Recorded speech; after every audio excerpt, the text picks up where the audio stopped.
Every day in the news, we see reports about Russia and Ukraine. And this week, President Biden visited with the Chinese president. So there is much to be learned from how former President Ronald Reagan handled the Soviet system and leadership.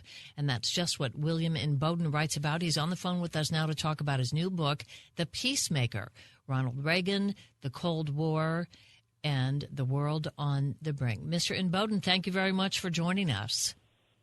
Great to be with you both. Thank you for having me. Can you describe how the Reagan administration sort of conceived of the Cold War?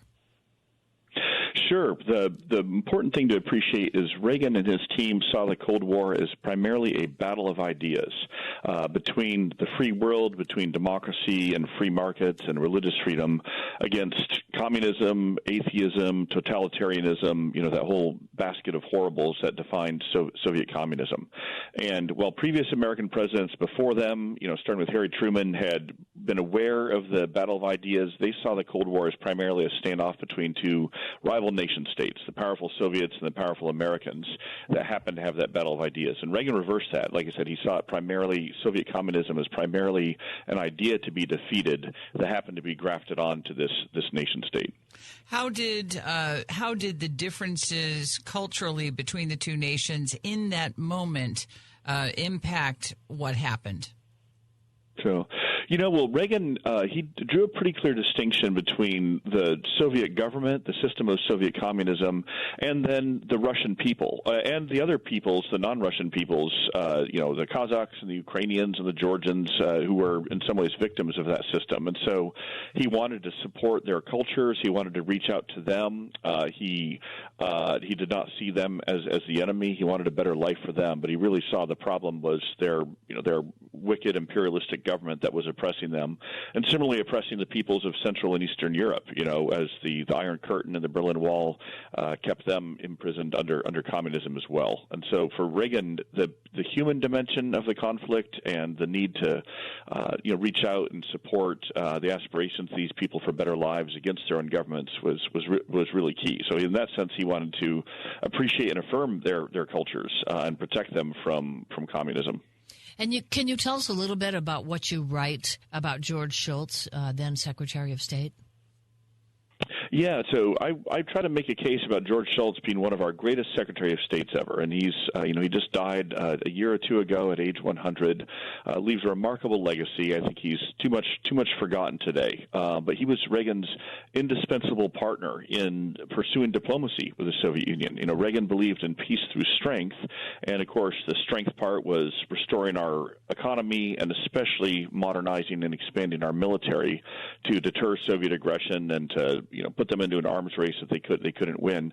But he also wanted to extend the hand of outreach to negotiate with the Soviets, to do diplomacy, to keep the Cold War cold rather than turning it hot, into a nuclear apocalypse.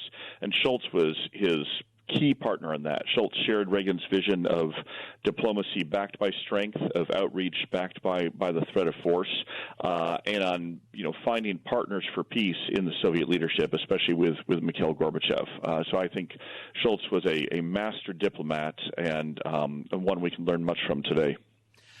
What role did Ronald Reagan's faith play in the end of the Soviet Union? It was absolutely central, and that was one of the surprising parts of my research, is seeing how important Reagan's Christian faith was to him. I mean, it sustained him personally. These were terrifying times, even though we know now that the story ends well with a peaceful victory. At the time, there was, I was growing up under the Cold War. There was constant dread that this could be our last day on earth. And so Reagan had a strong sense of God's care and guidance and providence. This is why he also felt like he could extend forgiveness, to people who had wronged him. But this is also why Reagan spent so much time reaching out to Christians and Jews who were suffering under communism.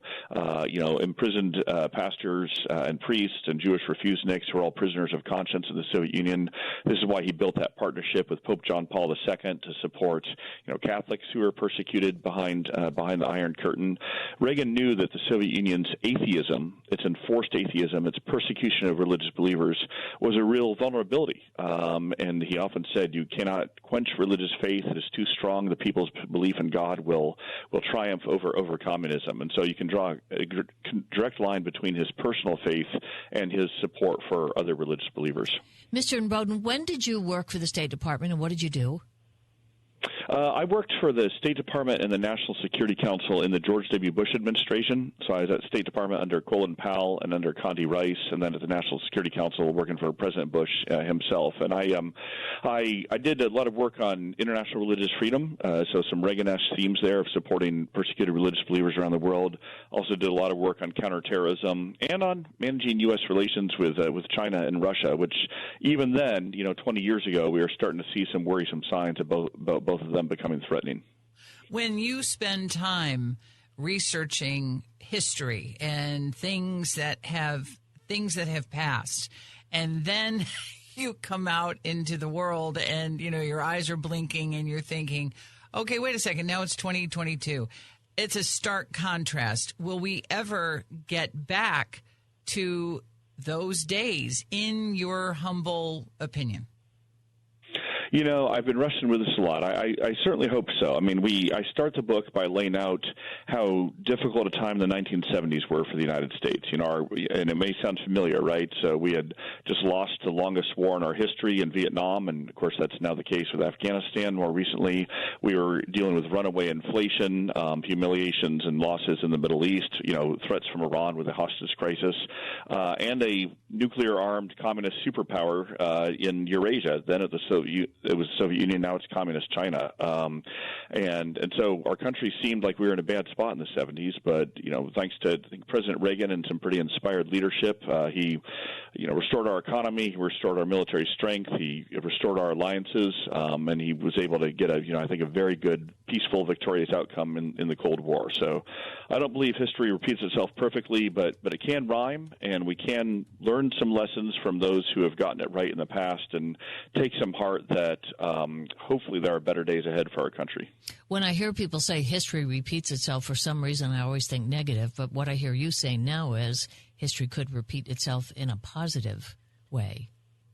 It could, yeah. I don't want to make I'm not in the prediction business here, but I wrote the book as a pure history. I hope people can enjoy the story as it is, but I also hope that in reading it, they will be reminded of, our country has gotten things right before. We have chosen inspired leaders who have had, courage and vision and been able to, lead our country on a better path. And so, ultimately it'll be, of course, up to the American people ourselves and what we're going to do with the challenges we face now. But we've overcome them before, and that's one lesson I hope people can take from my book.